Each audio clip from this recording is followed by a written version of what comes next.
Good morning, everyone. I'd like to call the meeting to order and acknowledge that we're in Treaty 1 territory, the home and traditional lands of the Anishinaabe, Ojibwe, Innu, Cree, and Dakota peoples, and in the national homeland of the Red River Métis. Our drinking water comes from Shoal Lake 40 First Nation in Treaty 3 territory. My name is Lynn Nesbitt. I'm chairing the panel today. Joining me by Zoom on the panel is Diane Knight, and in our committee room is Doug Marks. The secretary to the board today is Stephen Lunn, and our assessor is Stephen Lobenstein. We will be hearing applications for revision of the assessment roll in accordance with the Municipal Assessment Act. The matters for which revision is requested have been described in each application. We will limit discussion to those matters. The statements that are made at this hearing are sworn testimony, and anyone speaking to the matters must be sworn in. Be advised that comparisons of assessments of properties are not considered evidence of market value by the Board of Revision. The Board of Revision is appointed annually by Council and is independent of it and the City Administration. It makes its decisions on the basis of the evidence provided at this hearing and issues a written order that will be mailed to all parties as soon as possible. Please note that the board's decisions with respect to an application may be appealed to the Manitoba Municipal Board if the matter pertains to assessed value or classification, or to the Court of King's Bench if the matter pertains to the application of exemptions from taxation. Should you wish to appeal, information on how to do so will be included with the board's order. With respect to the hearing process, I will confirm the points of appeal with your property to be addressed with each applicant following the swearing in. We will then have the assessor's testimony followed by questions that the applicant may have, and then the applicant's testimony followed by questions. Each side will have an opportunity to summarize if they wish. Once all of the evidence about an application has been brought forward, the applicant may leave. The process will repeat for each item on the docket today. The session will close after all the applications have been heard, and the board will deliberate in private and make its decisions. You will receive the board's decision by registered mail as soon as possible. As information, all public hearings are live streamed, recorded, and will be part of the public record.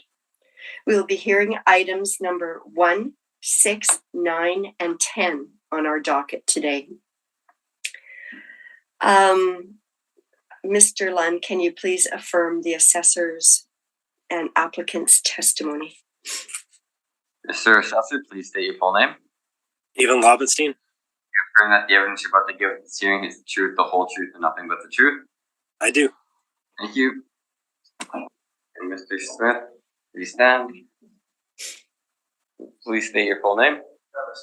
You affirm that the evidence you're about to give at this hearing is the truth, the whole truth, and nothing but the truth. I do. Thank you. Okay, so first on our docket today, item number 1 is 1487 Dugald Road. I'm advised that the applicant is not present. Is that correct? Correct. Okay, then what we will do is we'll move item number 1 to the end of our docket and deal with it last. So we'll move now to item number 6 on our docket, 11 Fultz Boulevard. So Mr. Lobenstein, when you're ready, please. Sure. The roll number is 03-065-17-0600, 11 Fultz Boulevard. We have a total assessed value of $13,762,000. As you can see on the first page of my brief, it is broken up into 2 values. It's broken up into 60 other and 40 institutional. That's because MITT also occupies this a premise in this building, so they are exempt from this. So for the taxable portion, we have $7,618,000. For the exempt portion, we have an assessed value of $6,144,000 for a total assessed value of $13,762,000. For the property description, we have 2 buildings built on this property, but they were built at the same time. One is 7,200 square feet. The other one is 92,342 square feet, both built in 1990. The 7,200 square feet has a wall height of 14 feet, and the 92,342 square feet has a wall height of 28 feet. Moving down, you can see that the zoning is M2. The land area is 358,683 square feet. The leasable area is 141,573 square feet. This gives you a land to plan of 2.55. So if you'll move to my page 3, you can see where it's located. It's near Scurfield, near close to Bishop Grandin and Waverly. On my page 3, you can see an aerial view of the property. You can see that you can get access from Fultz or Henlow Bay. And you can see some of the trucks in the rear there on the side of the building using the overhead doors. Better views on page 4 again. You can see another view of the property. You can see they have some materials, and so they have some vacant land in that area as well for storing materials, which is fairly common for industrial buildings.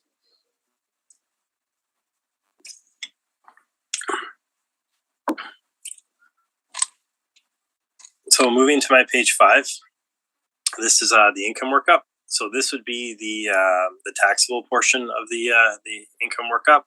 There's 100,571 square feet of leasable area.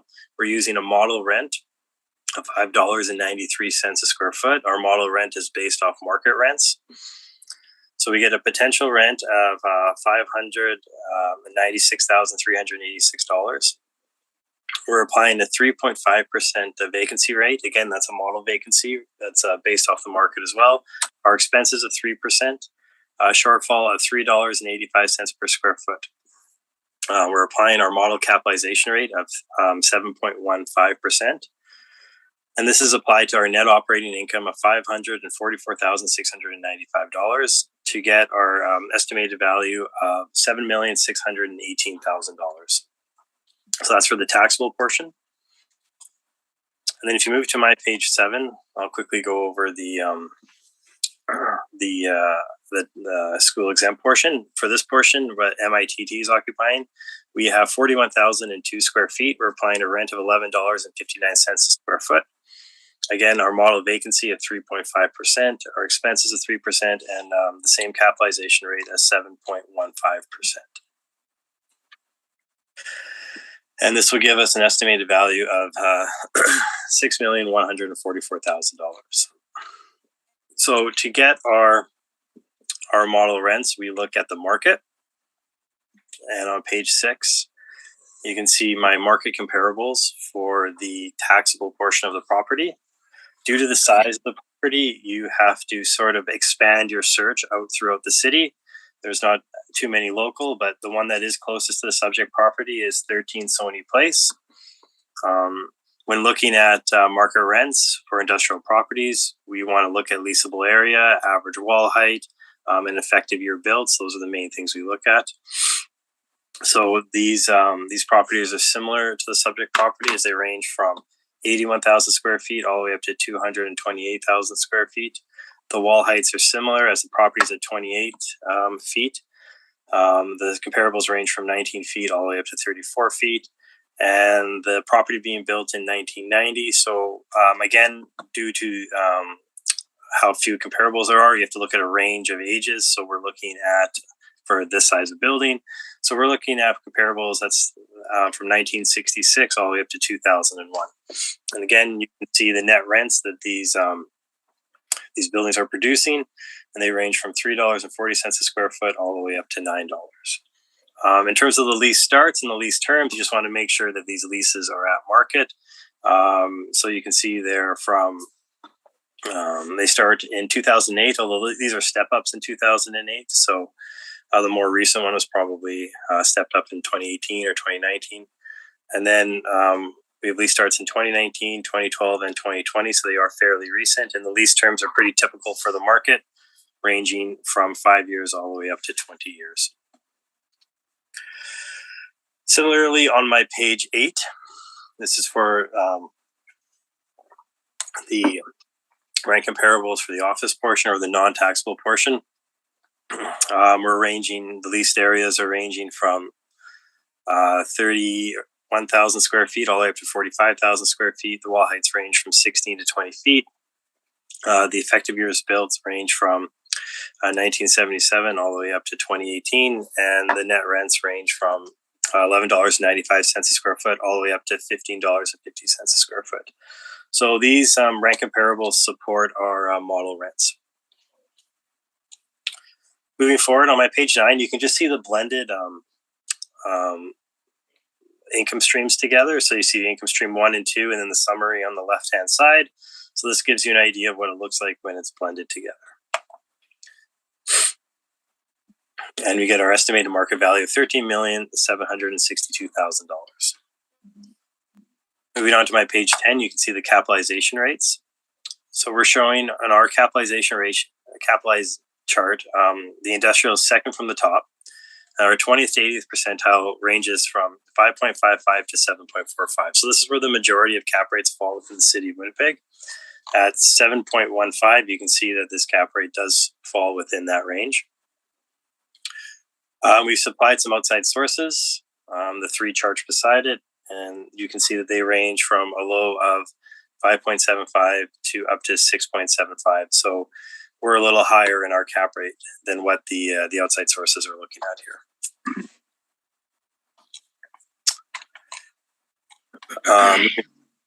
12, you can see the income expense mailer, so they are compliant. And that goes down to page 15. So we feel that the assessed value of $13,762,000 is fair and equitable and should be confirmed. Thank you. Thank you very much. Mr. Smith, do you have any questions? I do have a few. Yes, thank you, Madam Chair. Thank you. In looking at the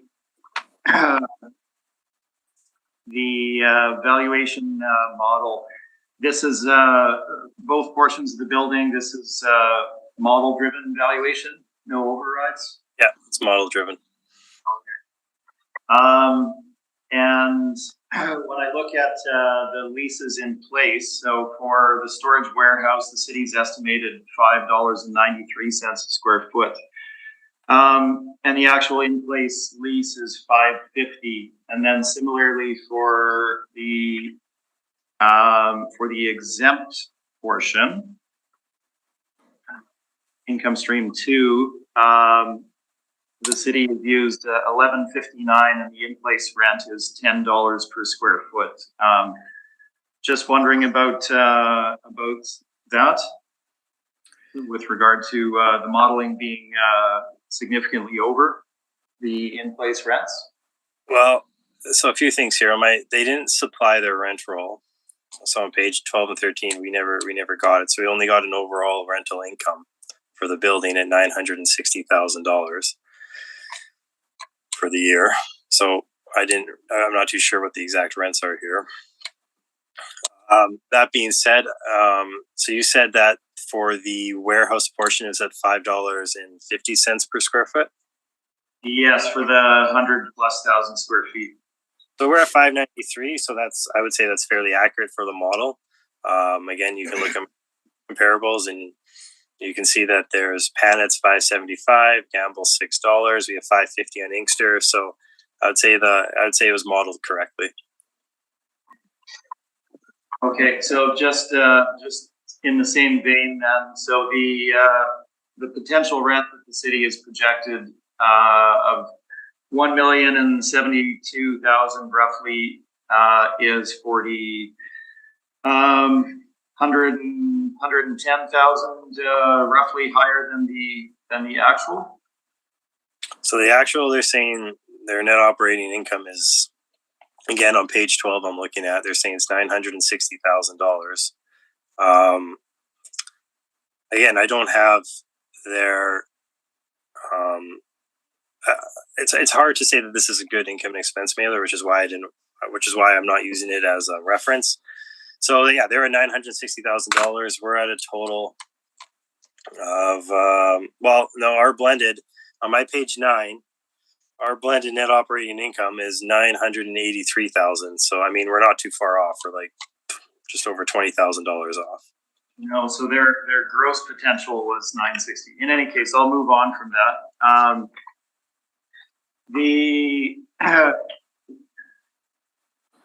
And I guess just to start, and for all the properties here today, given workload at the city, I don't imagine you had the opportunity to inspect any of the properties on our docket today.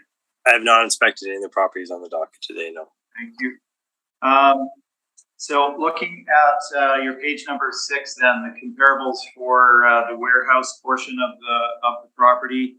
I did have a look at a number of these. So the first one, 1777 Ellis.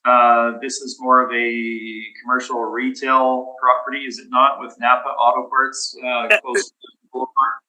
Absolutely, there's a retail portion, but it is an industrial building.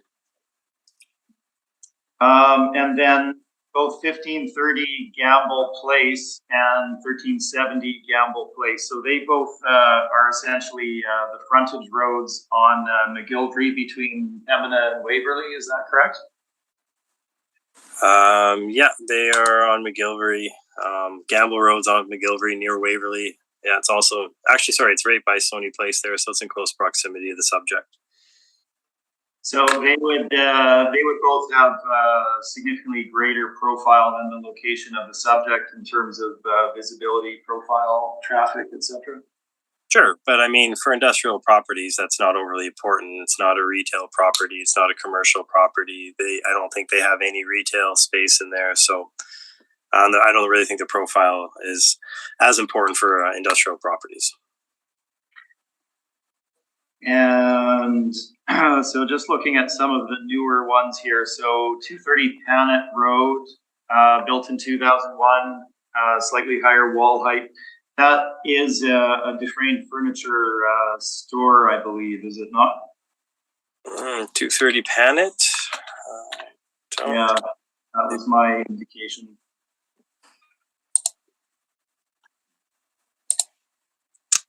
All we have is DFA operations for the BA, so I don't know if they're connected to Dufresne or not. I don't think there's a store in there though, but I'm not too sure. I know 630 Burnahan has one, I believe, but I don't know if Panet does. Right.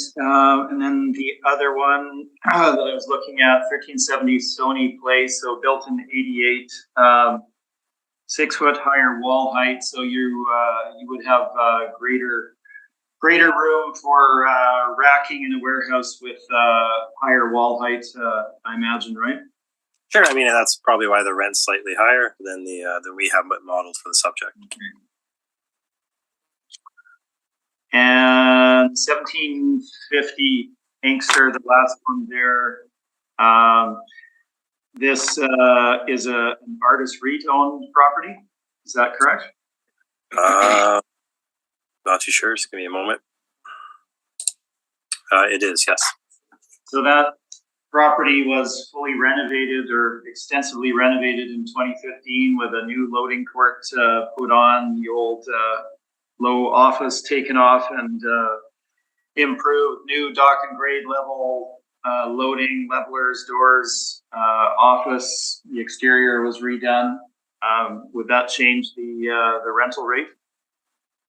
Well, we have the lease start at 2014, $5.50. So, I mean, there might be step ups in there. I'm not too sure, but I mean, I think that's a pretty fair rent for that building, similar to the subject property. Okay, so probably 90. So, even if they did modernize Inkster, it's probably just brought up to the same standards as a subject property. I'll move forward to page number 8 then. So each of these comparables would be traditional office space, I imagine, correct? Yeah. Okay. Well, some are like flex warehouses as well. So 180 Main Street, this is a downtown office? I believe so, yeah. And yeah, the last two, these are flex warehouse spaces built out for office on the Terracon development off of Keniston. Definitely a greater office portion in these ones. But there's also industrial, higher wall heights and loading doors and such. Okay, those are all my questions. Thank you. Thank you very much, Mr. Smith. Mr. Marks, do you have any questions? Not at this time. Thank you. Ms. Knight? I do. On page 12, just to confirm, this is what the client, the owner of the building sent in, and saying that line 108 is the rental income of $960, and line 218 is showing his net operating income of the same amount, correct? That's correct. So it looks like what they've done here, I took a closer look at this. If you look down to line 11 for general administrative recoveries, I think those recoveries probably equal what the expenses are on the other line, and which they do. And so they basically just canceled each other out, saying the net operating income is $900. Okay, thank you. Any further questions, Ms. Knight? No, I'm good, thanks. Okay.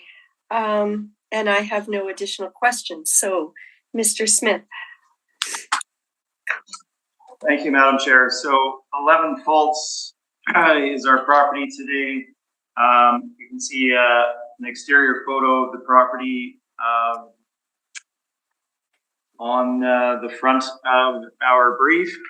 Skipping forward to page 3, we have a bit more detail with regard to the property. So including past assessment cycles, you can see the reduction in 2020 and in 2018, which is still before the municipal board. So the subject was built in 1990. It has 2 units in place and a total leasable area of 141,573 square feet. Now, important feature to look at with regard to industrial properties is the land to plan area ratio. So if you look at the subject property, it has a land to plan area ratio of 2.52 to 1. This is certainly on the low end in terms of optimal for industrial properties. Typically, you're looking at a ratio of 4 to 1 and or greater in terms of being desirable. And the subject property has significantly less than that. This limits on-site parking, expansion capabilities, et cetera, et cetera. The building improvements are described on page number 4. This is fairly important, one portion of it anyway. We actually have an exterior wall height shown as 26 foot for the subject property. The portion of the building fronting on Fultz is used by Winnipeg Technical College. It is demised into classroom and instructional space, so they teach subjects that need both classroom space and workspace essentially. So whether that's electrical, manufacturing, things of a technical nature. So you have specific rooms that are demised and built out for those particular uses. They're not classroom size spaces. They're not built out for classroom. They're built out for these needs. And they're not traditional office in any real sense of the word. So you're looking at a school space essentially within an industrial building. So that is something to keep in mind in terms of the value of those that build out for any potential other tenant in the market. The rear of the building is primarily warehouse space, which is utilized by a tire company for warehousing. Loading is on the south side of the property. And the rest of the description is there for you. So let's move into the photos on page 5. So a couple of exteriors, one of the front, one of the loading area, and one of some of the exterior yard on page 6. So the moving into page 7, this is the Winnipeg Technical College. So admin area at the top, classroom hallway at the bottom of page 7, and then we get into some of the interiors of the instructional space. So if you look at the top of page 8, bottom of page 8, and both of the pictures on page 9, these are instructional portions of the Winnipeg Technical College. Moving on, we get into the rear unit on page 10. So this is the fountain tire location. You can see the racking, the small admin area that they have, small boardroom, and most of the space being open plan as shown. So that is the property that we're looking at. The site is shown on page number 13 for you. Faults being on the west side. And the location of the property is shown on my page number 14. So it's set back quite far from Bishop Brandon and really doesn't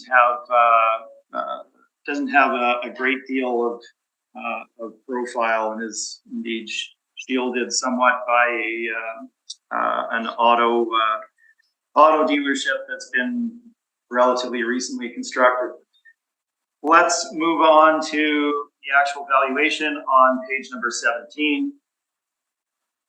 The in-place rental rates, as I mentioned earlier, are shown on the bottom or in the middle of the page on page 17 in the chart. So the 100,000 square foot warehouse unit is leased at a rate of $5.50 a square foot.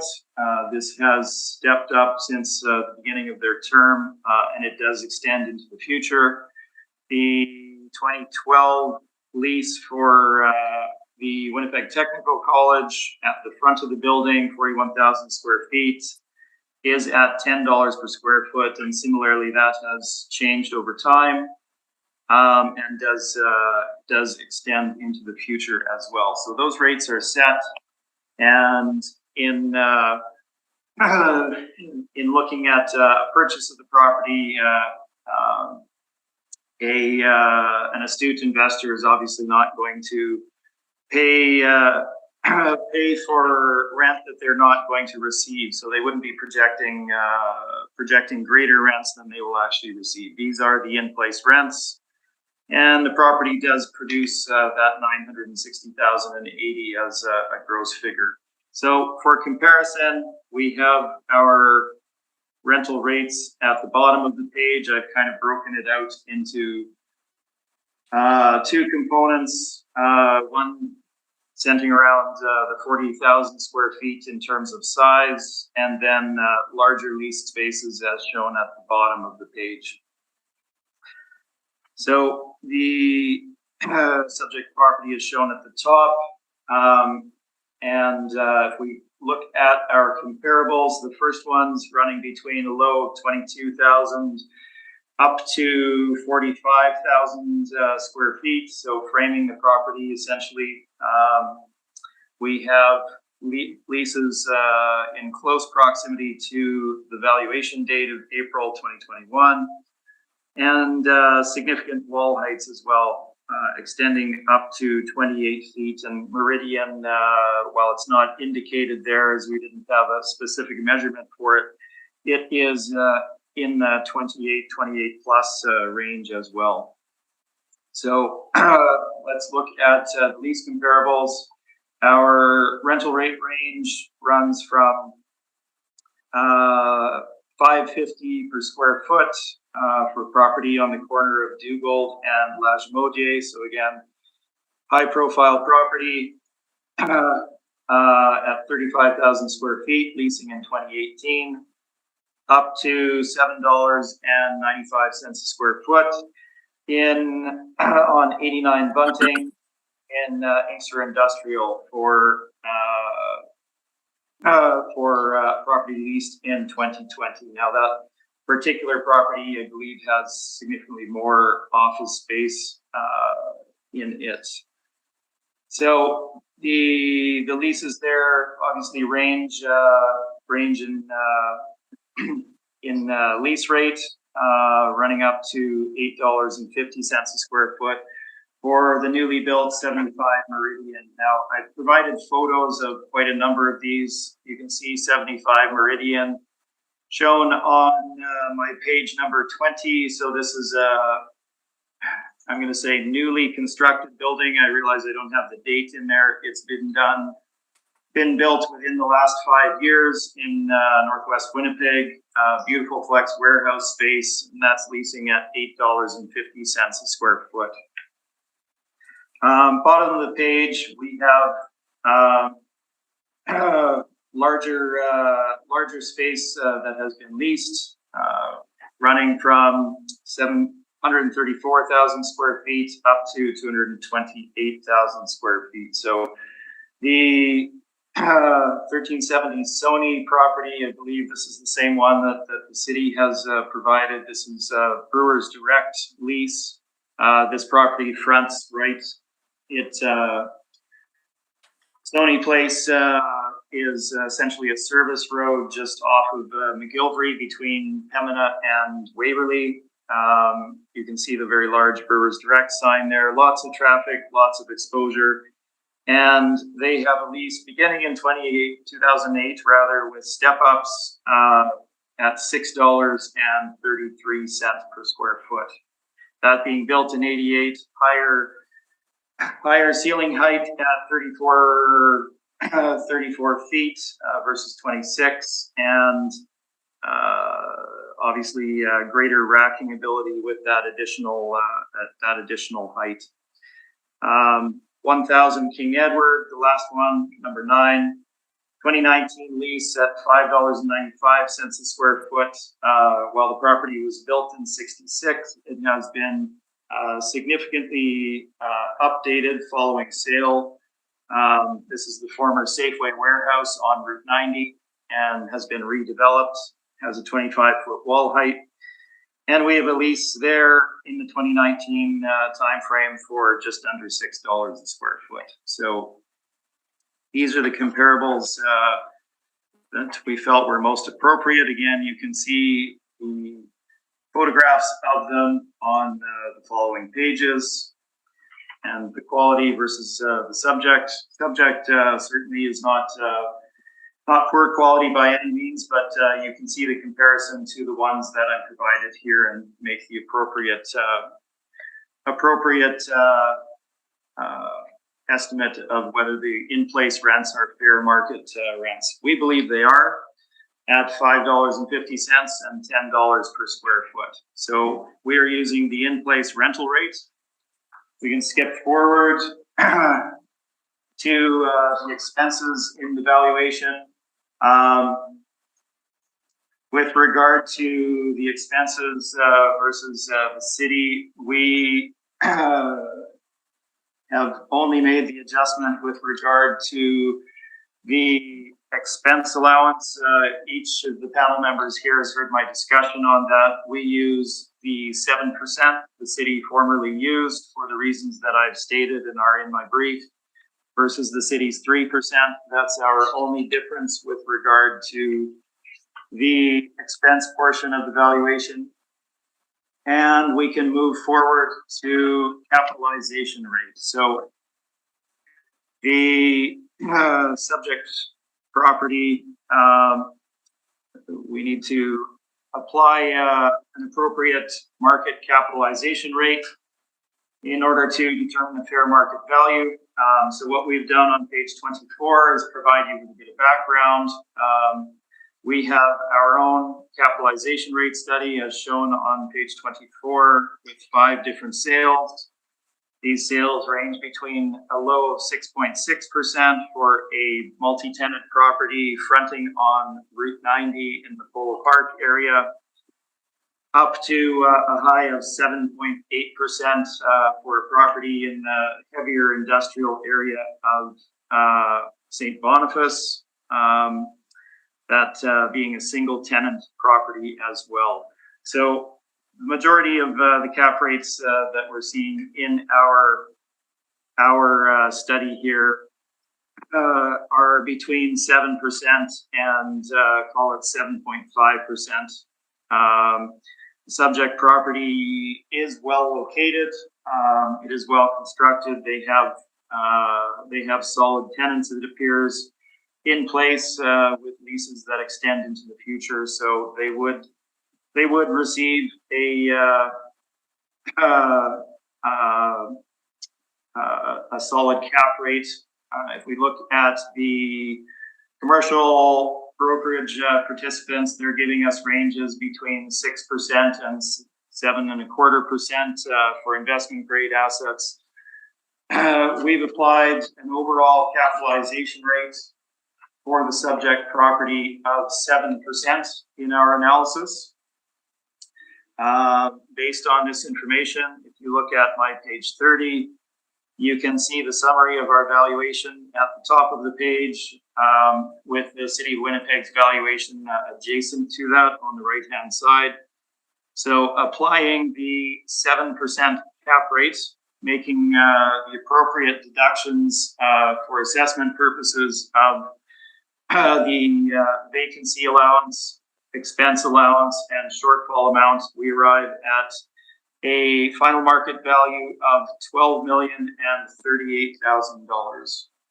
Now, the addenda material include the income and expense for the subject property as well as the decision from the last cycle. That is my presentation, and I'm open for questions. Thank you, Mr. Smith. Mr. Lobenstein, do you have any questions? Sure. So you're saying that the net rental rates are $5.50 a square foot and $10 a square foot? That's correct. So if those are the net rental rates, then basically the net operating income would be what they put on the mailer of $960,000. Well, for assessment purposes, obviously we have to treat the property in the same manner as others, and apply appropriate market vacancy rates, etc. So that is the valuation model, and we can't separate one property out and treat it in a different manner. That's correct, but so the point of the model is to predict a assessed value that it could possibly sell at market. And in predicting the assessed value, we try to predict the net operating income. In this situation, the city has predicted a net operating income of only approximately $20,000 more than what the building's actually generating. So you've come in at, your net operating income is at $842,000, which is substantially lower than what the building's generating. So I guess my question is, maybe you should be using the net operating income for the property? Well, as I mentioned, if we looked at and I did not obviously complete their income and expense mailer for them, and if we look at the detail of the subject property, I'm not sure what expenses they recover, which they don't. Perhaps they do recover all of their expenses. It looks like they may when you look at the income and expense mailer. However, again, for assessment purposes, if you take one property and treat it differently than others, that leads to inequity on the market. So it's not that the property couldn't have vacancy. There's always vacancy that needs to be applied to these properties, and when you have vacancy, you have the shortfall amount that would then be applied to that. It's not like either of these tenants couldn't experience difficulties and have to shut down. So the expenses do need to be do need to be applied in order to arrive at a fair and equitable market value. Those are all my questions. Thank you. Thank you very much. Mr. Marks, do you have any questions? Yes, the height of the walls, I thought it was 28, not 26. Yeah, so for some, and I do recall going and looking for this, and we had a height of 26 feet as far as the exterior, but I see that the city has 28. I'm not going to quibble over the difference, but we do have a discrepancy there. And your expense percentage, is that 7%? It is, yes. Okay, thank you. No further questions. Thank you. Ms. Knight, do you have any questions? Just again, you're using the exact same expense mailer that the city had. And again, line 218 and 108 are the same amount, correct? They are the same amount, correct? Thank you. And sorry, I might have missed this in your presentation, but you do report actual rents of $5.5 and $10. Where am I finding that in your presentation? The evidence for that? I'm not sure that it specifically is included in their income and expense. In fact, I think Mr. Lovenstein indicated that it wasn't there. We did have the direct information from the owner and confirmed the dates and the amounts as of the valuation date. So if you, unfortunately, it's not written down on their income and expense mailer. I am looking at their rent roll in front of me here, and it does indicate those specific amounts. I believe if you add together the two gross potential rents, it would come to that $960,000 figure. Yes, I see that in your evaluation. It does, but I was just more looking for the actual rents. And Right. Who did you speak to when you got the information about the rents? The owner of the property. Okay. Grayson. Okay. All right. I have no further. Oh, I just note that your cap rate is lower than the city's. It is, yes. Okay. Not much, a little bit. Okay. Thank you. I have no additional questions. Is there a desire for summation, Mr. Lobenstein? Nope, desire. Mr. Smith? Oh, thank you. Okay. So we'll move to item number 9 on our agenda. That is 255 Hutchings. Let's just take a minute to get there.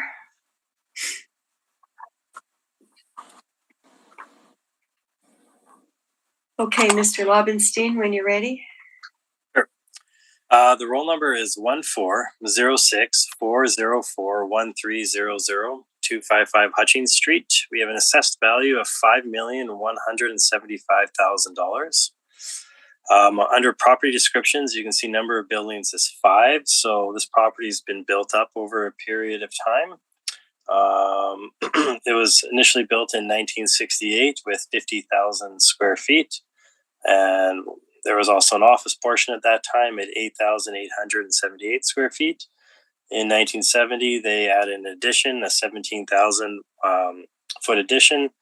1972, they added a 2,340 square foot addition. And in 1998, they added a 3,000 square foot addition. So that accounts for all the buildings they have there, and accounts for the differences in wall heights from 14 to 22 feet. The effective years built range from 1968 to 1972, but we have an overall year built of 1969 on the property.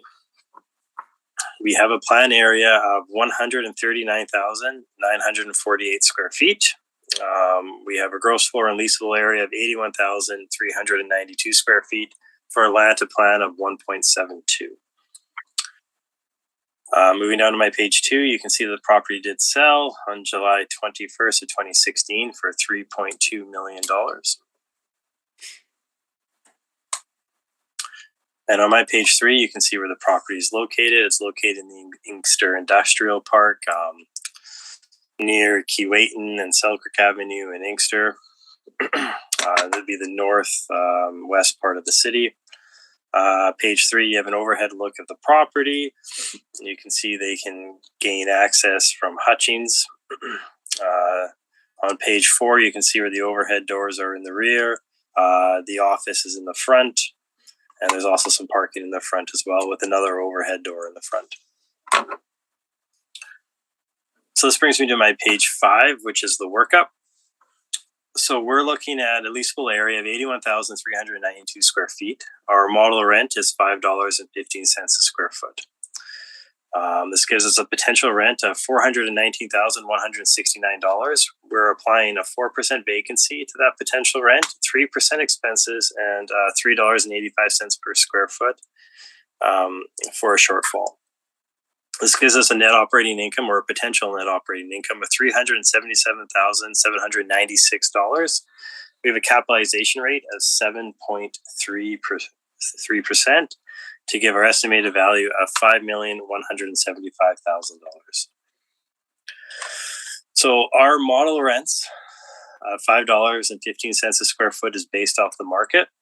So we have some market rents on page 6. Before I go through them, I just want to note, Mr. Smith told me that 861 McLeod is actually an owner operated building. So I want you to discard that rent. And similar with 1755 Dugald. Apparently that is similar. It is this is the parent company and the tenant are the same. So those would not be arm's length rents. Nonetheless, so we have Pandora, Fife, Redwood, Panet, and Henry. When looking at these properties, Fife and Redwood are closest to the subject property. They're also in the industrial Inkster Industrial Park. And they have a rent of $5.07 a square foot for Fife, and Redwood's at $6.95 a square foot. And then we have Pandora and Panet, who are in the St. Boniface area. And then there's also 999 Henry, which is fairly close to the subject property as well. So you can see that our rents range for these properties from a high of $7.26 a square foot to a low of $5.07 a square foot. The leasable areas are similar to the subject property. They're ranging a low of 67,000 square feet all the way up to 112,000 square feet. And the lease starts and the lease terms are at market as well. So these are used to support our model rent on page 5. And again, our capitalization rate charts on page 8, industrial second from the top. We're showing the 20th to the 80th percentile. This property falls on the higher end at 7.30, but it is within the 20th and 80th percentile, where most of the cap rates would fall within the city of Winnipeg. Again, it's just slightly outside the sources that we have to the left here. They have a high of 7.25 and we're at 7.3. There is an income expense mailer on page 11, but it is an owner-occupied building, I believe, as they don't state that, but they're only showing expenses. They don't show any rental income. So we feel the value of $5,175,000 is fair and equitable and should be confirmed. Thank you. Thank you, Mr. Lobenstein. Mr. Smith, do you have any questions? Yes, thank you, Madam Chair. So I'll just focus on the rent comparables, I guess, as that's largely our difference here. So the 760 Pandora Avenue property. So this property was originally DeFair Furniture property, and subsequently they downsized and leased the property to Delta 9 Biotech. So it was significantly upgraded in order to put them in as a tenant with obviously with their business of producing Medical marijuana, there's very tight regulations, so the cleanliness and air makeup and any number of other things with regard to that space were improved to a very high level. And then Delta 9 Biotech itself bought that property. Are they leasing a portion of that space at this point? We have them in their income expense mailer. We have them leasing out that 67,204 square feet. So, although yes, maybe the standards are higher, you can also see the rents higher than what we've placed on the subject property. Right. Okay. You had mentioned Fife, I believe. So when I look at that particular property, so built in '79, it's a little bit newer. 31-foot wall height, so significantly greater warehousing capacity, and the rent is at $5.07 a square foot. Yep. So that, to me, would indicate that perhaps that would be superior to the subject. Well, there's also economies of scale at play here. It's 108,000 square feet, so it's over 20,000 square feet larger than the subject property. At $5.07, we look at different things as well. Year built, wall height, location, square footage. It's in very close proximity to the subject property. The age is fairly similar in terms of the vintage of the property. I would say Fife is a very good comparable at $5.07. Okay. And then similarly, 230 Panet, built in 2001, 30-foot wall height, so significantly greater warehousing capacity, and it's at $5.75. Yeah, I mean, I guess you can see $5.75 due to the fact that it's a newer building. That rent's quite a bit higher than the subject property. Okay, those are all of my questions. Thank you. Thank you very much. Mr. Marks, do you have any questions? No questions for me, thank you. Ms. Knight? No questions, thank you. Okay. And Mr. Lobenstein, I just want to confirm that these are similar types of buildings, similar uses to the subject property? Yes, they're all industrial buildings. I mean, some of them, as I've mentioned, have been upgraded or renovated for different reasons. But I mean, they can all function as an industrial storage warehouse building. They have the overhead doors. They have the loading, unloading, higher wall heights. So. Okay.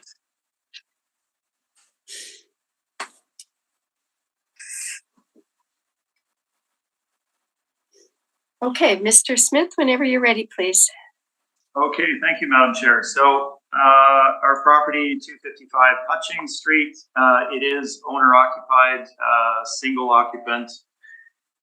It did trade in July of 2016 for $3.2 million. It has subsequently had some upgrades done to it since that time period in order to meet code, etc.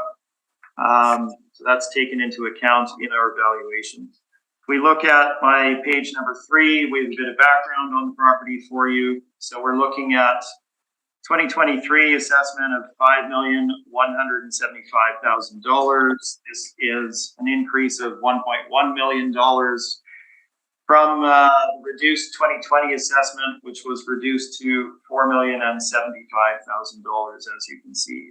2018 still remains under appeal at the municipal board. Property was originally built, as noted by the city, in phases over a 2 or 3 year time span. We have 1969 as the age. And sits on 3.2 acres. So this gives us again, a very low land to plan area ratio, and that is certainly an issue for the subject property, of 1.71 to 1. So we'll get to that. Looking at the building improvements itself, shown at the bottom of the page, the description is there for you to see. We again have an exterior wall height of 20 feet for this particular building, being built in that 1969 time frame. The layout of the building is somewhat unconventional. It's essentially a C shape, which you'll see from the overhead, with a narrow laneway on the south side, providing access to the rear loading court area, which contains their loading doors. Access to the rear loading area and maneuverability is actually very restricted due to the tight land and the layout of the building. This leads to significant functional and physical obsolescence. There's also demising in the interior of the building, which also is less than optimal in terms of workflow for modern tenancies, etc. Parking area at the front of the site contains only 20 stalls, which is significantly lower than roughly 80 stalls, which would be typical, which would be 1 per 1,000 square feet. Photos of the property begin on page 4, so a couple of the exterior. And the rear loading court is shown on at the top of page 5. The access to it, I don't have a great photo of that, but the bottom of page 4 on the right-hand side of that building. So there's a gap between and a laneway essentially to access that rear portion. It's very tight, and the actual loading port itself is very tight as well. So the loading is certainly less than optimal for the subject. Page 5 gives you an image of a portion of the warehouse area, as does page 6. You can see the demising in place, and moving forward, you can see the office area on page 7 and page 8. The site is shown on page 9. So if you look at the site again, minimal parking up front for property of 80,000 square feet. And then the access to the rear is via that side laneway. You can see the limited access and the size of the loading port at the rear. Certainly, this is an issue for majority of tenants that may be in there, and it is an issue for the occupant themselves. The sale, as discussed on page 11, was originally marketed for $5.2 million and ultimately transacted for $3.2 million in July of 2016 after an extended market period of about 15 months on the market, 16 months. The valuation, let's move forward to my page number 14. We can get into the actual valuation model. So being owner occupied, obviously there's no lease in place for us to refer to. So what we've done is look at the market for appropriate rental comparables, and that's what we provided on my page number 14. So the first comparable here that we have is 25 Paquin. This is a much newer property built in 1988 with a 20-foot exterior wall height. This is in the St. Boniface Industrial Park off of Dugald, so newer developed industrial park, well located. 45,000 plus square feet here. Very nice building. And we have a 2017 lease there for 5 years at $6 a square foot. So that particular building would be superior to the subject. Number 2, 1000 King Edward, 2020 lease over a 5-year term. For building of similar age, somewhat older, 20-foot wall height. Very similar, well, size of 40,000 square feet, so somewhat smaller than the subject. Typically drive a higher rent. And we have a rent there of $5.60 per square foot. Now, 1000 King Edward, again, is the former, is located on Route 90. So significant exposure there. Number 3, labeled as 5, is 955 Lagimodier. This is located on the corner of Lagimodier and Dugald. 2018 lease for 3 years at $5.50 a square foot.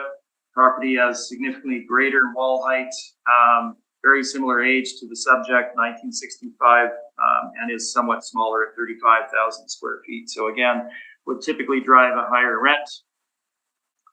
The remaining 2 properties are there for you as well. We can review those if you wish. They are in the same vintage, same wall height. Paramount being in Inkster, and our rents there are in the $4.60 and $4.85 per square foot. The 993 Century lease being from the 2020 year. Now we have photos of these on the following pages. You can see the quality of the Paquin development on page 15. The 1000 Century property, the redeveloped former Safeway warehouse, 955 Lagimodier, very high profile on the corner of Lage and Dugald. Paramount being a relatively standard multi-tenant property in Inkster Industrial. And then 993 Century, I believe this is a Morgard owned property, fronting on Route 90 to the north of Polo Park. So excellent exposure there as well. Looking at the subject property, our leases that we're showing you are all somewhat smaller than the subject, all typically superior to the subject as well. So we've made the appropriate adjustments, and we're applying a rental rate of $4.75 per square foot in our analysis. We can move forward to the remainder of the valuation. Similarly, I'm not going to run through the expenses for a portion of the valuation. We are in agreement with the city. We've applied the same 4% vacancy rate. We are allowing 7% for the expense allowance for the reasons we've stated and discussed in the past, also present in my report, and the same shortfall rate of $3.85 per square foot. Capitalization rate, I'll save us some time here as well. We are slightly under what the city of Winnipeg has applied. We've applied a capitalization rate of 7.25% to the subject property. Our cap rate study is shown on page number 20 as indicated. The property is a little bit older. The wall height at 20 feet is adequate, but not great for a lot of more modern warehousing tenants. However, it is well located in Inkster Industrial, and it has had some improvements done to it since the time of sale. So we felt a capitalization rate of 7.25% would be appropriate based on our market analysis. And the summary of our valuation is shown on my page number 26 rather. So applying the 7.25% to our NOI gives us a final market value of $4,588,000. Now, if you flip back to my page number 3, you can see that the 2020 assessment was reduced to $4,075,000. So we have a significant increase to $4,588,000 based on our analysis. That is my presentation. Thank you. Thank you very much, Mr. Smith. Mr. Lobenstein, do you have any questions? Yeah, I have a few questions. Sorry, I lost my thought here. Just give me a minute.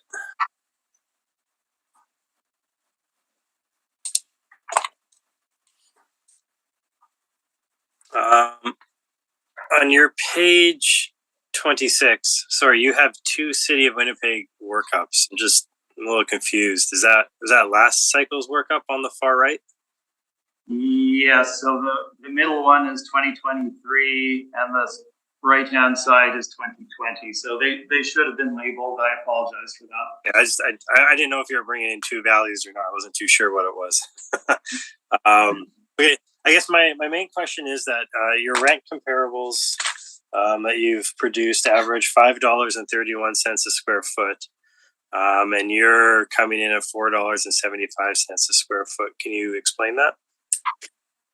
Yes, absolutely. So if we look at, there's a number of factors there. So if you look at the size of the subject versus the comparables, we have over 81,000 square feet. The comps range from a low of 18,000 square feet up to a high of 45,000 square feet. So they're somewhat smaller than the subject. So economies of scale, typically they would rent for a greater per square foot amount than a larger building. Equally, the majority of these comparables would be considered superior to the subject in various ways, as I've discussed. And the photos of each of those is in the brief for the panel to review as well. So you feel that these comparables you've chosen, which are all lower square footages than the subject property, these are the best comparables for the subject property to generate a market value? They were the best comparables in terms of finding leases close to the valuation date of similar vintage with similar wall heights that were available. So if you look at the comps that are there, I mean, we have some very significant ones, 35,000, 40,000, 45,000 square feet. So as you're aware as well, I'm sure it's often difficult to have the perfect comp adjacent to the property in order to provide that. So we've provided the best information available. Those are all my questions. Thank you, Mr. Lobenstein. Mr. Marks, do you have any questions? Yes. There were some upgrades done to the building, and I'm assuming building permits were taken out. They would have been taken out at the time, I believe, yes. And was there a value attached to those building permits? Sure there was, but I don't have that information available to me, and I don't rely upon the building permit information or the cost as it's not a direct translation to market value. But I'm afraid I don't have that information available. Okay, thank you. No further questions. Ms. Knight, do you have any questions? You are muted at this point. When was that building permit taken out? Well, I don't have the building permit, so I'm afraid I couldn't tell you, but subsequent to the sale of the property in July of 2016, they did renovations over a period of time, I believe longer than a year, but it would be in that time frame. Okay, thank you. Okay, I also had a question about the comps, and you made the point about the area or the size of them. You've indicated that these comps or the subject property has got an unconventional shape, that there's some limitations with respect to the land to plan. What are these comps in terms of those? Are they comparable to the subject? Right, that's an excellent question, actually. So if you look at my page 14, and I realize I don't have those particular categories on here, but let's look at number 1, 25 Paquin. So the photo at the top of page 15 shows that building for you. 25 Paquin being Big N being on left-hand side of that photo, Paquin not being shown, but being on the southern side of it, so the bottom end. The front of that building is a 2-story office, and then clear span warehouse at the back. You can see the loading court on the side, excellent access off of Big N, good parking. I don't know what the land to plan area ratio is there, but they don't have the same issue. 1000 King Edward at the bottom of the page. On King Edward, obviously you can see the loading court there. Excellent loading capacity. Turning radius is good, etc. 955 Lajimodier, I know, has a relatively large land area. It's shown at the top of page 16. You can see the loading court there. Excellent access off of a major trucking route. And good loading capacity on the southern side of that building. The Paramount property, the bottom of page 16. Multi-tenant property with the loading in between the two multi-tenant buildings there. As shown, parking out front. And Century on my page number 17, if you look at that property, the customer and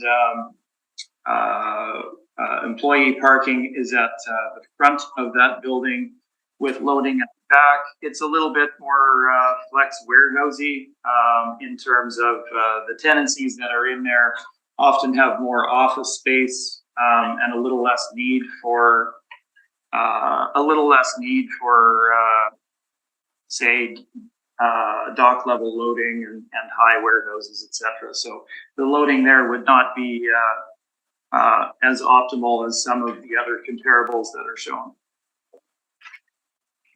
Okay, you noted 60 or the Paramount comparable is multi-tenanted.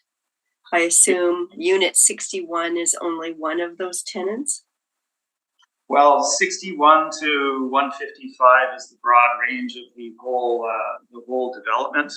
Okay. This is one of the tenancies within that multi-tenant. Oh, I see. Okay. And are there other tenants of a similar size in the Paramount property? Not that I had the information on, no. So there may be, but I'm afraid I couldn't really speak to that. Okay. Okay, thank you. I have no further questions. Can we just take a 5 to 10 minute break, please? Sure. So we'll resume at about 25 after 10, if that's okay. Okay, I'd like to call the meeting back to order. We're now going to deal with item number 10 on our docket. That's 277 Hutchings Street. So Mr. Lobenstein, whenever you're ready, please. Sure. The roll number is 14064040700 Hutchings Street. The assessed value is $3,264,000. Sorry, $3,264,000. There's two buildings on this property with two premises, and one of the buildings has 2 stories. So in terms of two buildings, there was a building, not really an addition, but another building put on this property in the front part of the property in 2011. It was 6,591 square feet. The permit for it was for $525,000. So if you just turn to my page 4, I'll just get you a better idea of what's happening to this property. So the main building at 277 Hutchings, you can see at the top. And then there was the addition. We have it as 263 Hutchings. So this is the 2011 edition. So that's why we have 2 buildings on this property. So back up to my page 1, you can see the actual years built range from 1970 to 2011. We have an effective year built of 1982. The zoning is M2. The land area is 111,439 square feet. The gross floor and leasable area 28,870 square feet, and we have a land to plan of 4.5. So moving down to my page 2, you can see there's an older sale in 2009 for $1.2 million. Part of this property is leased out. That's the part that's 20,952 square feet. There is a net rent of $7.67 a square foot for this property. Look at the pictures on page 3. You can see this is in the Inkster Industrial Park. It's actually right beside the building that we just looked at 255 Hutchins. So it's in between Church and Inkster, near Keewatin. And again, page 4, there's just some more pictures. You can see they do have a yard area where they store supplies, and they have overhead loading at the front of the building, 277, and they have loading at the rear of the building for 263. Page 5 is the model workup. So we have broken down to 2 premises for the 2 buildings. The main building is 20,800 square feet. We have a model rent of $7.52 a square foot. And then the newer building at 8,070 square feet, we have a model rent of $7.92 a square foot. We're applying a 4% vacancy, 3% expenses, and a capitalization rate of 6.15% for this property, for an estimated market value of $3,264,000. So again, our rent comparables, or our model rents, are based on the rent comparables on page 6. So it's based off the market. This one's looking at properties on Hecla, Hutchins, Winfield, Omens Creek, Mountain, and Inkster. So they're all in fairly close proximity to the subject property. Obviously, the Hutchins one's on the same street. Inkster Boulevard is very close to the subject property. Same with Mountain. Mountain's in the Inkster Industrial Park. Creek and Winfield aren't too far away either. The lease starts are fairly current, ranging from 2014 all the way up to 2020, and the lease terms are at market, ranging from 5 years to 12 years. So we've broken down the leased area similar to how we have the premises broken down. So we have between 8,000 square feet and all the way up to 23,000 square feet. The wall heights for these properties are similar to the subject property, as in they range from 16 feet all the way up to 26 feet, and the effective years built range from 1966 all the way up to 2000 for the rent comparables. And then you can see the net rents on the far column there, and they range from $7.50 a square foot all the way up to $9.75 a square foot. Again, on our capitalization rate chart, you can see industrial second from the top. The 20th to the 80th percentile range from 5.55 to 7.45, and the subject property is at 6.15. So it falls within the 20th to 80th percentile.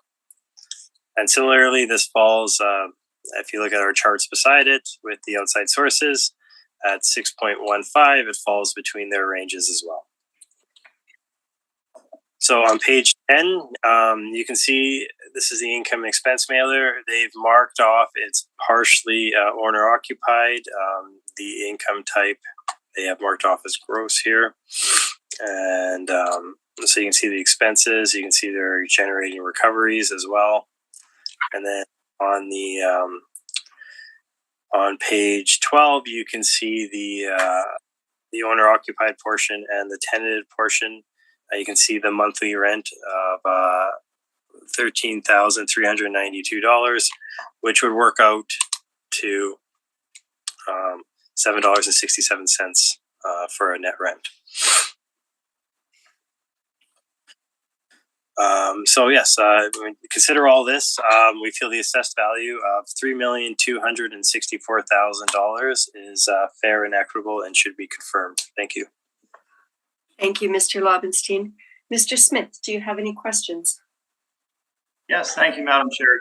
Just a few. So, with regard to the tenant and their lease, looking at your page 10, the income and expense submission. Mm-hmm. So it indicates that the income type is gross on that form, correct? That's correct. But when you look down to my page 12 and you actually look at the rent roll, you can see that they're recovering all the expenses and they're having a monthly rent of $13,392, which would indicate a net rent. So when we look at that page, their monthly rent is the $13,392, but their total recoveries are essentially under what they would have to contribute to be a net rent, correct? When you run through the numbers. Well, the property tax recovery is over $45,000, and then the other two, they have $4,067 and $5,400. It looks like. Let me just enlarge this. Yeah. So I mean, the recoveries. Sorry, go ahead. No, sorry to interrupt you. Go ahead. No, I was just saying the recoveries are. I mean, because it is partially owner occupied, they're not going to be recovering everything. Right, but the tenant themselves is not fully contributing their portion, correct? When you run through it, it's not a full recovery. Having gone through it, I know that they're not fully recovering their proportionate share from that tenant. Okay, I can only go by the mailers. I can't really tell if they're recovering. Yeah, absolutely. I understand the challenge there. So looking at the rents applied, so the industrial building, the 20,000 square foot original building. So the rent there, the model has is $752. Looking at the comparables on page number 6. So our ceiling height there is 20 feet, and it was originally built in 1970. So in looking at the comps here,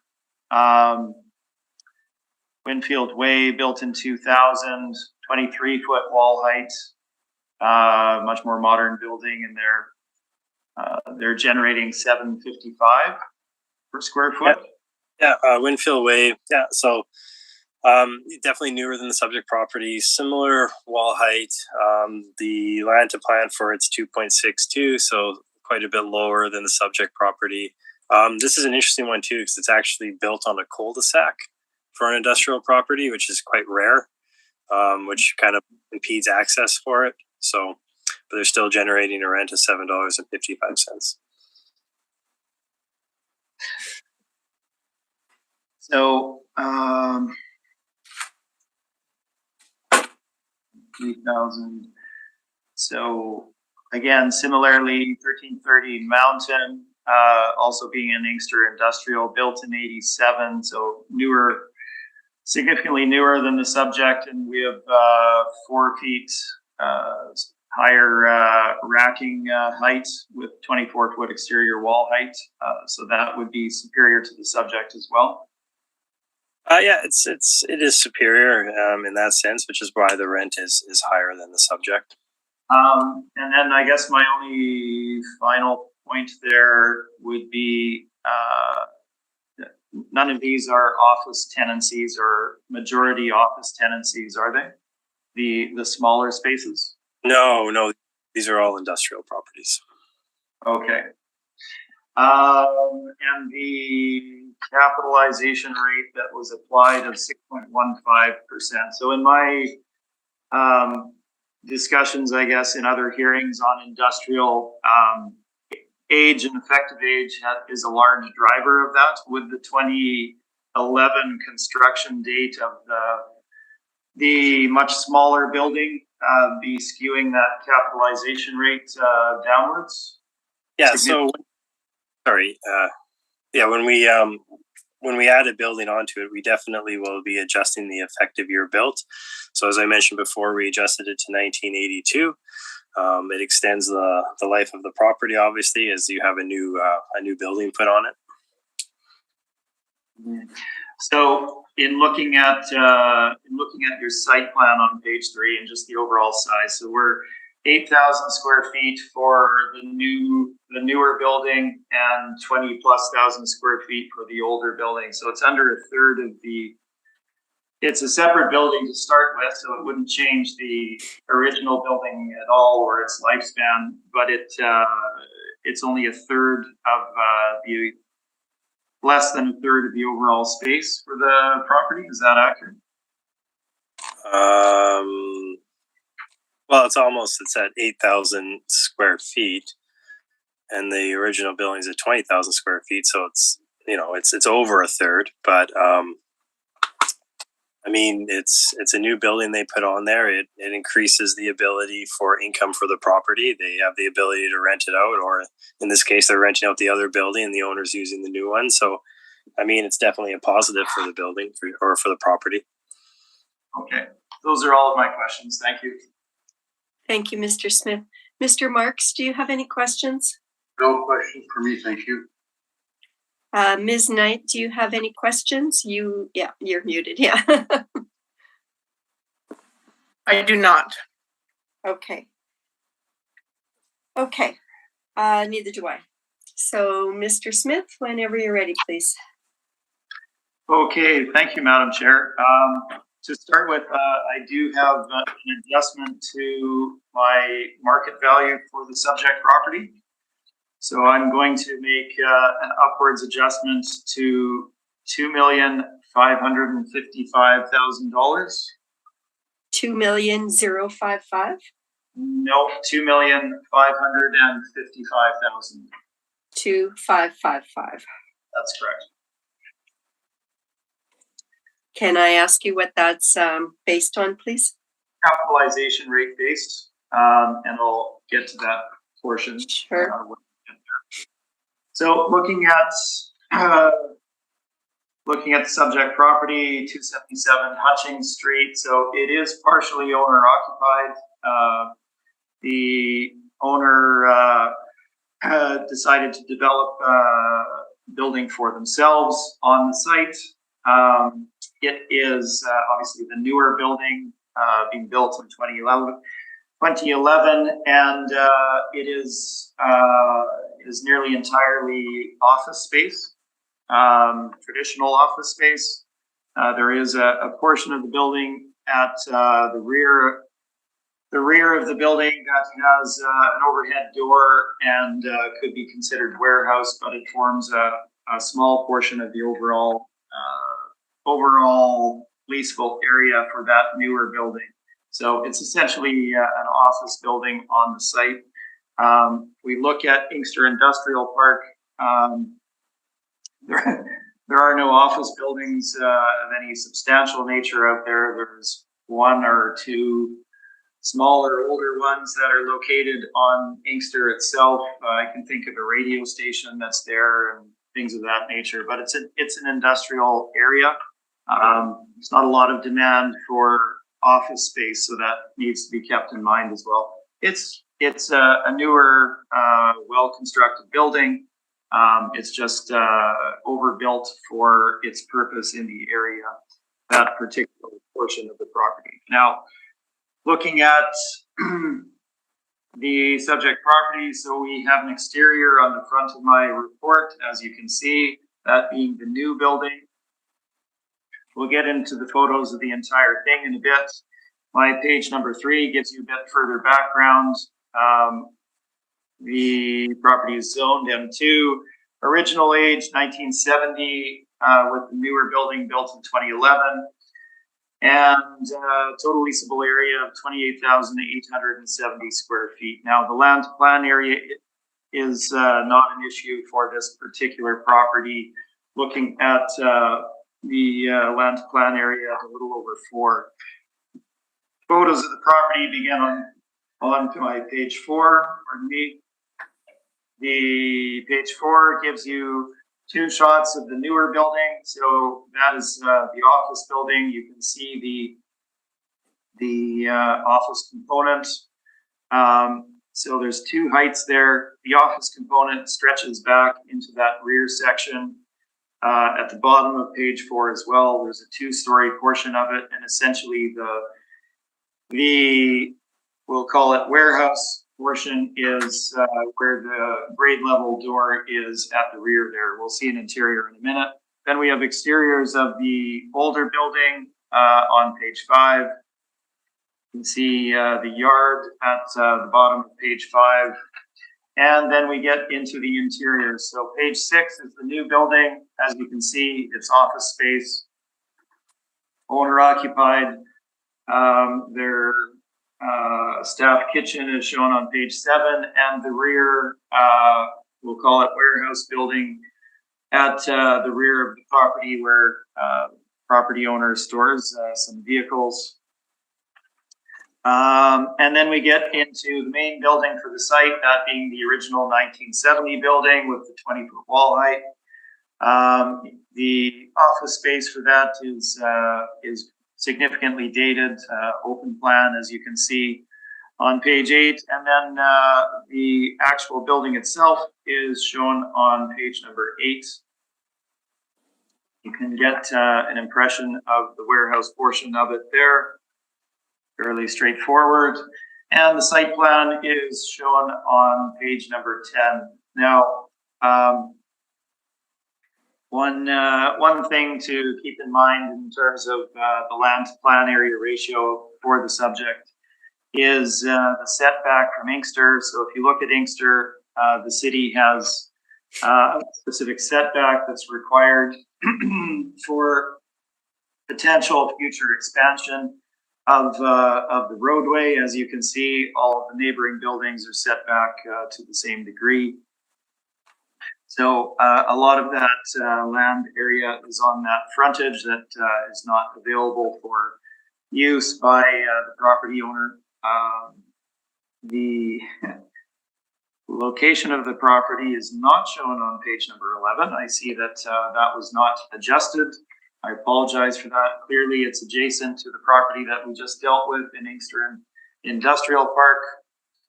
And we can skip forward to the valuation. So, as I'd mentioned, the tenant that's in place is on a semi-gross lease.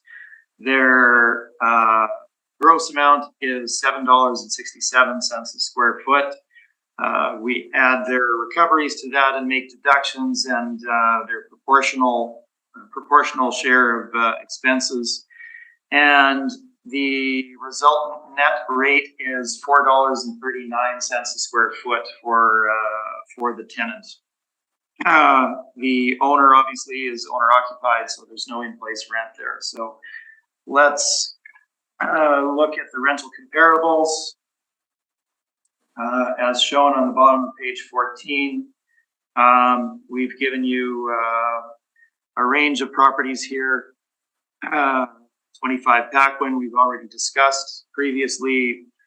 Well located in St. Boniface Industrial, 1988 construction, superior property overall to the subject, 20-foot wall height. And we have a lease there for $6 per square foot, starting in 2017. 1000 King Edward. Again, I believe most of these are the same properties. 1000 King Edward we've discussed. 20-foot wall heights, $5.60 a square foot in being leased in 2020. 960 Powell. 1965 construction, so close in age to the older industrial building. Lower wall height at 16 feet, 24,000 square foot lease in 2016 at $550. Bowman's Creek, newer construction in 79, similar wall height at 18 feet, very similar in size at nearly 21,000 square feet. $5.25 a square foot for the lease rate for that particular property on a 5-year term. 993 Century we've discussed. And finally, 214 Debates. So newer construction in 1988, 20-foot wall height, smaller in size at 13,000 square feet.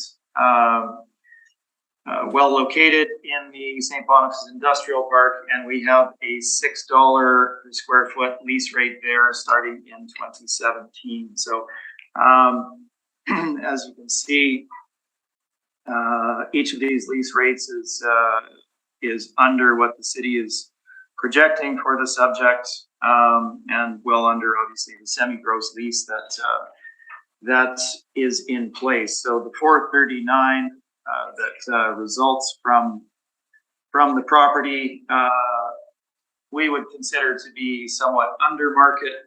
But when we look at the comparables on page number 4, we believe that a net rental rate of $6 per square foot for the larger industrial building is a fair market rate. And that has been applied to the larger original building on site. As you can see from the photos and my description, the other building on site is an office building essentially. So it's a non-standard building for the area, nicely constructed, obviously built in 2011. It is there's not a lot of demand for office space in the Inkster Industrial Park. I'll put it that way, I guess. So let's look at my information on page number 18 with regard to office rental rates. If we look at the chart there from Cushman Wakefield, you can see that Class B suburban is showing at $14.18 a square foot. Class C suburban at just over $13 a square foot. Now, these would be properties that would be located in high traffic commercial areas such as Pembina Highway, Portage Avenue, main thoroughfares such as that, where you would typically have office space. It doesn't take into account properties such as the subject. The age of the property would not make this a Class B. It would at the most fall into the Class C suburban category. And then you have to look at what the demand for such a property would be. So demand in Inkster Industrial for office properties would certainly be fairly minimal. Otherwise, we would see more of them in the vicinity and more recent construction. So we've applied a net rental rate of $10 a square foot to the newer building, gives us our potential annual income of $204,892. When we look at vacancy rates beginning on my page number 19, the statistics are there for you to review. I've given you two stats, one being the industrial vacancy as shown at the top of the page.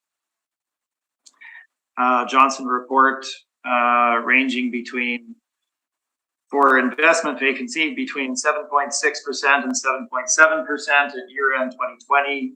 Overall vacancy for industrials, taking into account owner-occupied, ranging between 3.3 and 3.8 for the various reporting participants, as shown in the chart.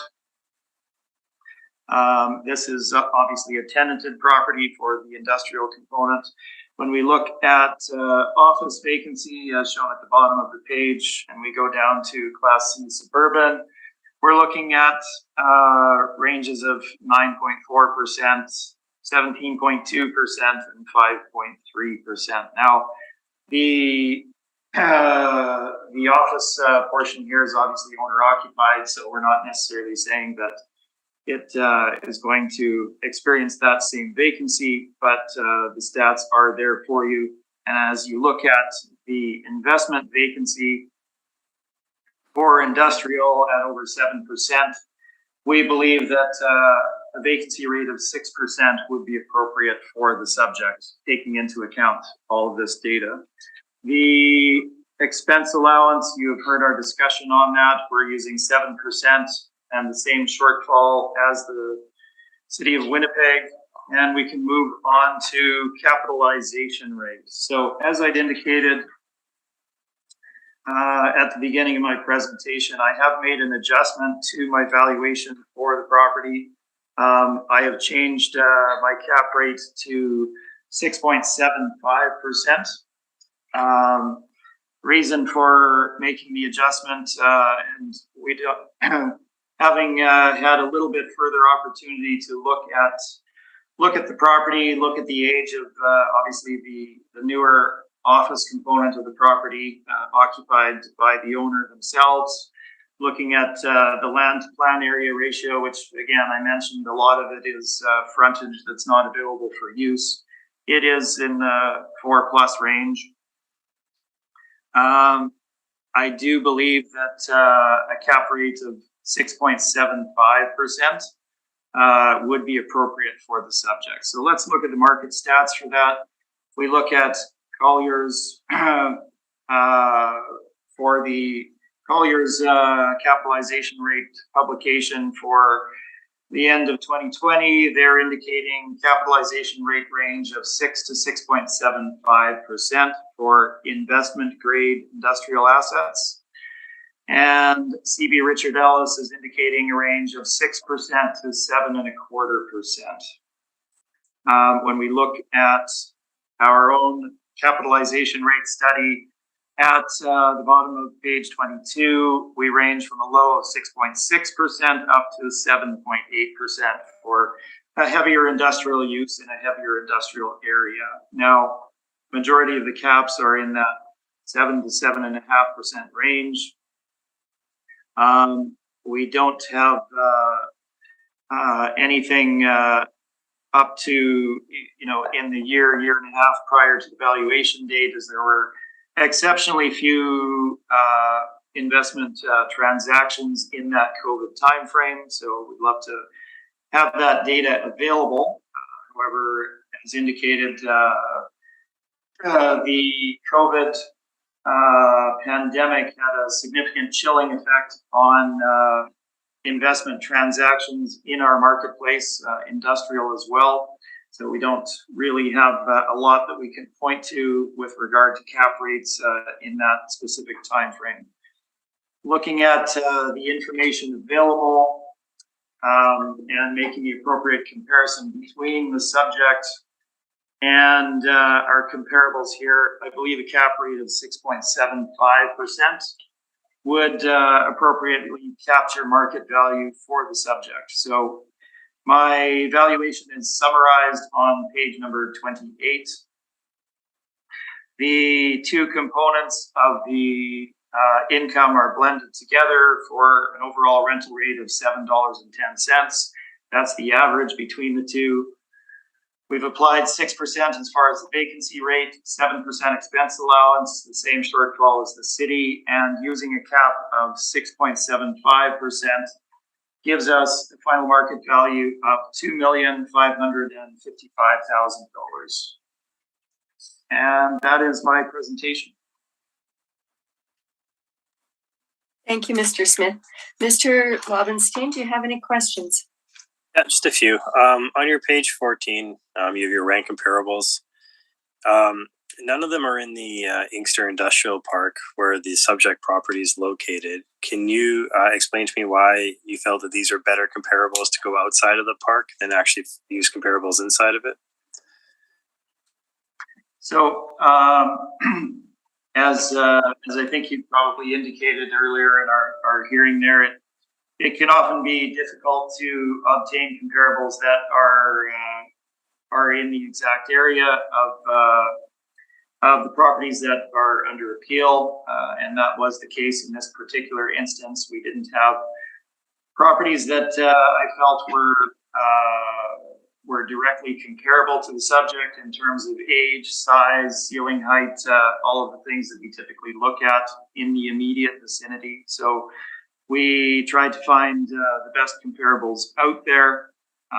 These are all well located properties and comparable to the subject in terms of the other parameters. Those are all my questions. Thank you. Mr. Marks, do you have any questions? No questions for me, thank you. Ms. Knight, do you have any questions? I do not. Okay, I'm still confused about this rent, this gross or semi-gross versus net.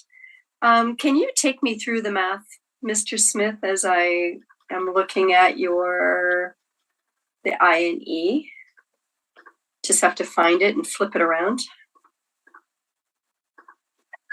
Sure. So I know I didn't lay that out in the package there, so I'll be going through it again a little bit myself. But we added in the recoveries for the property that the tenant paid, and then deducted their proportional share of the remaining overall expenditures in order to arrive at the gross, or rather net rate. And it came down to, well, what we saw was $4.39 a square foot. In any case, it's significantly lower than the $7.67 a square foot, which is indicated as a gross rate. So when you run through it, it does produce a significantly lower rate. Now, I don't believe that $4.39 a square foot is a market rate. So we've applied $6 a square foot based on the market comparables that we've provided. And then for the owner-occupied portion, obviously no rent in place. We believe that a rate of $10 per square foot would be appropriate for the subject, given its location and demand for such space in that area. Okay, so I am still looking at the rent roll then. So based on the numbers presented, would I be able to get to your net rent, or would I still need more information? Sorry, I'm not as quick with my telephone calculator in the middle of a hearing, and I know you've gone through it, so. That's quite all right. I totally understand, and apologize for not presenting it. I believe all the information should be there for you in order to arrive at the value that we did. Okay, thank you. Just with respect to your vacancy, you've used a 4% vacancy for the previous properties. Especially, I'm looking at particularly 255 Hutchings. This one is the 6, and you indicated it's because of that office portion. Well, it's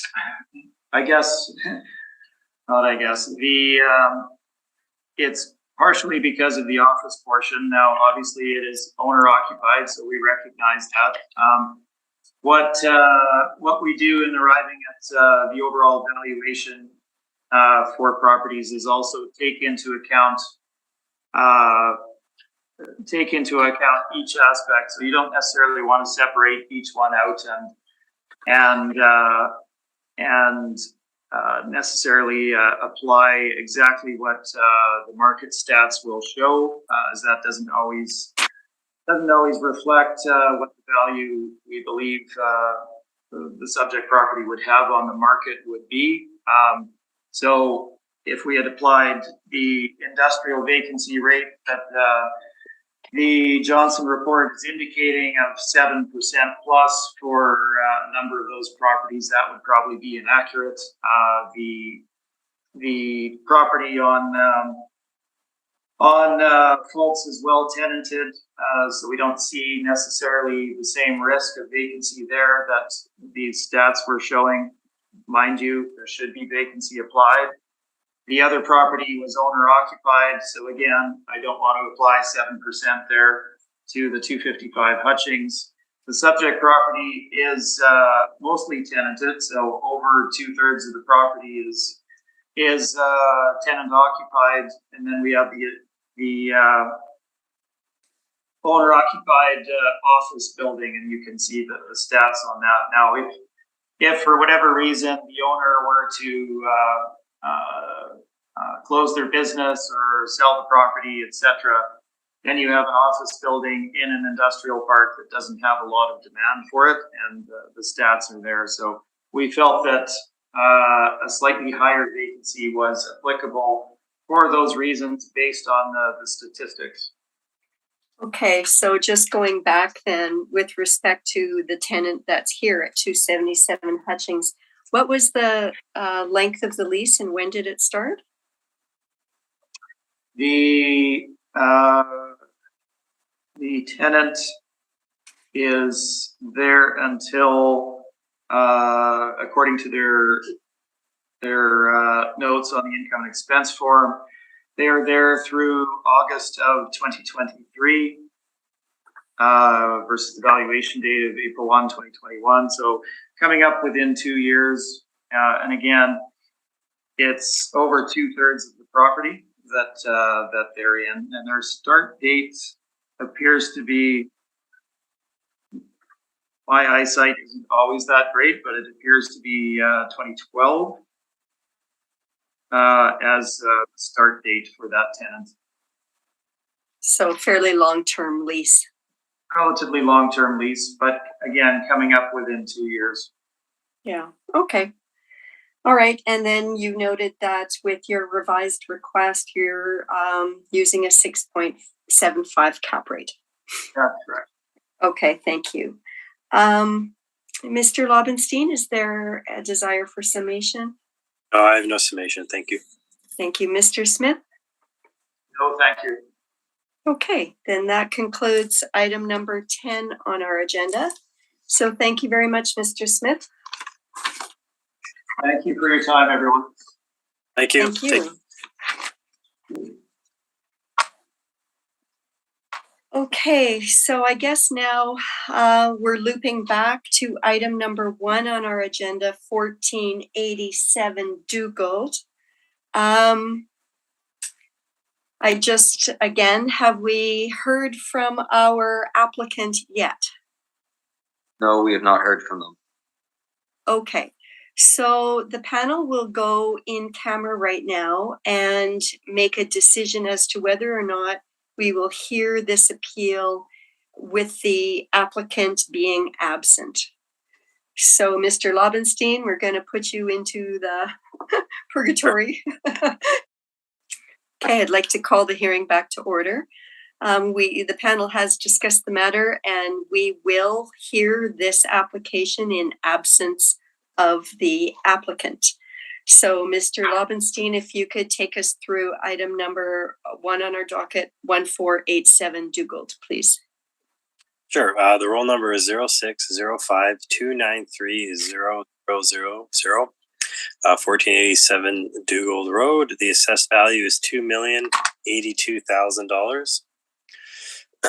We have 5 buildings on this property, 2 premises with 1 story. They range from 1963 to 2015, and the wall heights range from 19 feet to 21 feet. The zoning's M1, light manufacturing. We have a land area of 58,770 square feet and a leasable area of 20,400 square feet, and that gives us a land to plan of 2.98. Moving further to my page 3, you can see where it's located on Dugald Road. Dugald Road is, I guess, near La Jamodier, Regent, right by the St. Boniface Industrial Park. On page 3, you can see what the building looks like. So it's on a long, narrow property, so the building itself is long and narrow. There's some office in the front with the warehousing in the back. Again, on page 4, you can get a sort of a better view of the property with the office in the front and the warehouse portion in the rear. And then on the bottom of page 4, you can see the overhead doors. They have 1, 2, 3, 4, 5, 6, 7, 8, 9, 10, 11, 12, 13, 14 overhead doors. So that's fairly substantial for a industrial property, specifically one of this size. Page 5 is a blank page, so ignore that, please. Page 6, we have the valuation. So we have it broken down into two premises. This would be the office and the office portion and the industrial portion. We have 15,780 square feet for the industrial and 4,620 square feet for the office portion. Our model rents are $6.27 a square foot and $6.90 a square foot for a potential rent of $130,819. We're planning a 3% vacancy, 3% expenses, and overall capitalization rate of 5.8. And this gives us our capitalized value of $2,082,000. Thank you, Mr. Lobenstein. Mr. Marks, do you have any questions? None for me, thank you. Ms. Knight? I do not.